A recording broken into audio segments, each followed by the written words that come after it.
Hello বন্ধুরা, সবাই কেমন আছো? আশা করি ভালো আছো। আজকে আমরা পার্ট 12 অর্থাৎ বালুচরে একদিন সম্পর্কে তোমাদের বইতে কি বলা হয়েছে চলো দেখে নেই। এখানে সুন্দর একটি ছবি আমরা দেখতে পাচ্ছি, একটি বালিকা এবং মাঝিরা নৌকা চালাচ্ছে, সুন্দর গ্রামীণ পরিবেশ। চলো কি বলেছে দেখে নেই। ঢাকা থেকে অনেক দূরে ছোট্ট একটা গ্রাম, নাম তার অচিনপুর। সেই গ্রামে তিথিদের বাড়ি। গ্রীষ্মের ছুটিতে ওরা গ্রামে বেড়াতে আসে। এবারও ওরা বেড়াতে এসেছে। গ্রামে এলে তিথি মন ভরে প্রকৃতি দেখে। সবুজ সুন্দর এই গ্রাম, আছে কত গাছ, কত পাখি উড়ে যায় আকাশের পথে। সুপারি গাছের সারির মধ্য দিয়ে উকি দেয় সকালের সূর্য। গ্রামের পাশ দিয়ে বয়ে গেছে নদী। নাদের চাচা বলেছেন নদীর চরে পাখিদের মেলা বসে। তিনি একজন জেলে, মাছ ধরতে চলে যান একেবারে মাছ নদীতে। ওখানেই তিনি দেখেছেন শত শত পাখি। নৌকার মাঝি গণেশ কাকা বলেছেন পাখিরা মাছ ধরে। সাদা বকগুলো চুপ করে বসে থাকে, মাছ দেখলে খপ করে ধরে। তিথি এসব গল্প শুনে মনে মনে ভাবে, আহা, যদি আমিও যেতে পারতাম। গণেশ কাকা বলেছেন একদিন আমাকে নিয়ে যাবেন। এক সকালে গণেশ কাকা সত্যি নৌকা নিয়ে হাজির। বাবা বললেন চলো ঘুরে আসি।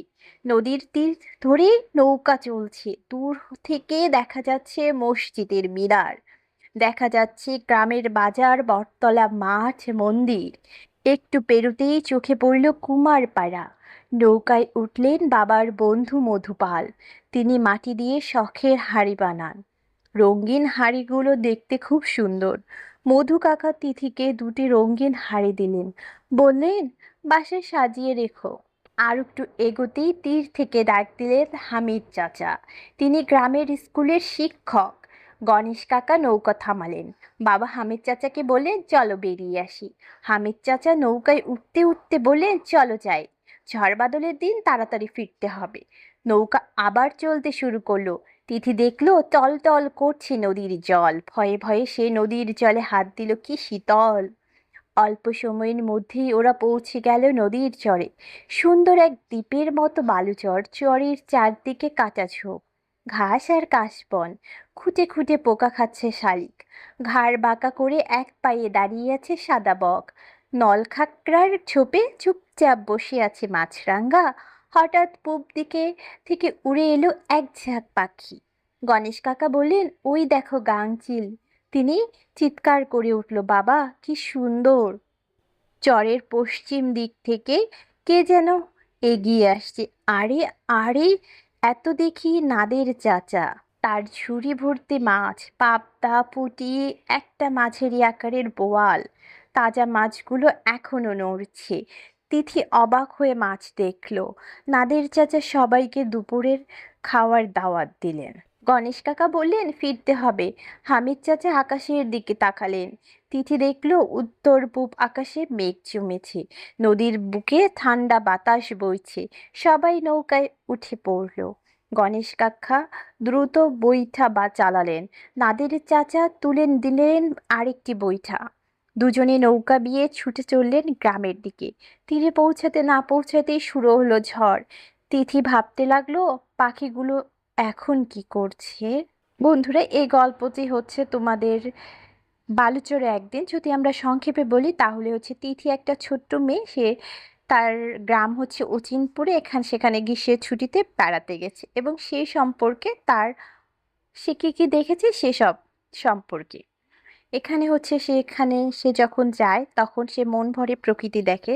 গাছপালা, সুপারি, নৌকা, পাখি, জেলে, মাছি কিভাবে মাছ ধরে, মূলত এসবই। এখানে হচ্ছে নৌকার মাঝে হচ্ছেন গণেশ কাকা, পাখিরা মাছ ধরে।